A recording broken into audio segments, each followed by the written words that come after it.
This video is to help you to learn how to add and subtract fractions when they have a common denominator. Fractions represent parts of a number. That's something we have to remember. It's not a whole number. A fraction is a number that's between 0 and 1. So it's not quite 1, but it is more than 0.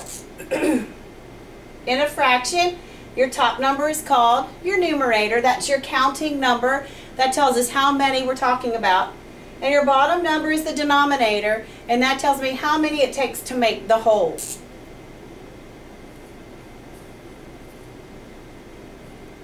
So we're talking about adding and subtracting numbers with a common, or fractions with a common denominator. That means that the denominator is the same. If the denominators are the same, then you're ready to add or subtract the numerators.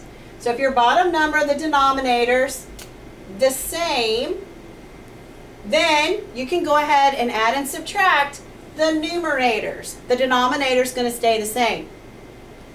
After you have your answer, you need to simplify or reduce your fraction answer if it's possible. If you end up with an improper fraction as your answer, then you need to remember to change it to a mixed number and then simplify or reduce if possible. So let's do some examples. My first example, 1/5 plus 2/5. Alright, my numerator tells me there's 1, I'm talking about. My denominator says there's 5 to make the whole. So here I have 1, 2, 3, 4, 5. So here I'm talking about 1/5 plus 2/5. 2 tells me that's how many I'm talking about. 1, 2, 5 tells me that it takes that many to make the whole. So if I'm adding 1/5 plus 2/5, now your fifths are the same size, use your imagination, they're the same size, so 1/5 plus 2/5, so if I move this one over here, there's 1/5, plus the 2/5, so I'm going to add 1, 2, then it's easy to see that I have 1, 2, 3. How many I'm talking about, how many I've counted out of 1, 2, 3, 4, 5. Whoops. 5. Okay, so my denominator doesn't change. It's the same in both of the fractions that I'm adding, so it's the same in my answer. I only add the numerators. This answer, 3/5, is in the lowest terms and it cannot be reduced any further. So with this problem, I'm done. Let's do another example. If I'm going to add 3/6 plus 1/6, the first thing I have to check is my denominators. My denominators are the same. They're both 6. So I'm only going to add my numerators. So 6 tells me that this must be a whole, and each of these little circles is 1/6. So I'm talking about 3 of those. 1, 2, 3, plus 1/6 from over here equals, so I'm going to take the 3 from here, 1, 2, 3, and 1 from here,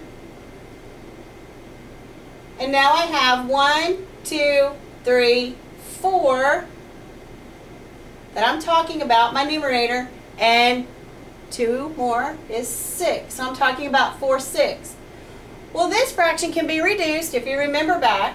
Think, the greatest common factor of 4 and 6 is 2, these two numbers. So we divide by 2 to reduce. So if I divide 4 by 2, I get 2. If I divide 6 by 2, I get 3. So here, this is telling me that now 3 makes the whole, and I'm talking about 2 of them. So, I'm adding my fractions, check the denominators. If the denominators are the same, all you have to do is add the numerator. So 3/6 plus 1/6 equals 4/6. Remember to reduce. 4/6 equals 2/3. So this problem is finished. All right, another example. When I'm going to add, check my sign. It's a plus sign, so I'm going to add 8/9 plus 3/9. Well, we know the denominator is going to be 9, because it's just going to stay the same.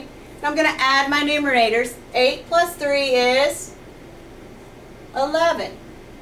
Well, this is an improper fraction. I've added. The answer is an improper fraction. It needs to be changed to a mixed number.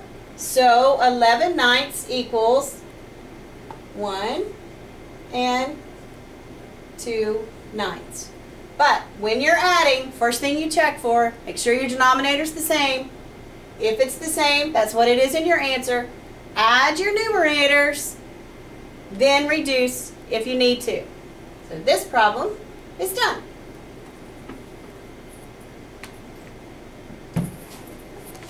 So we've looked at additions examples, but know that subtraction works the same way. You do the same thing. Always remember to check the operation sign in your equation.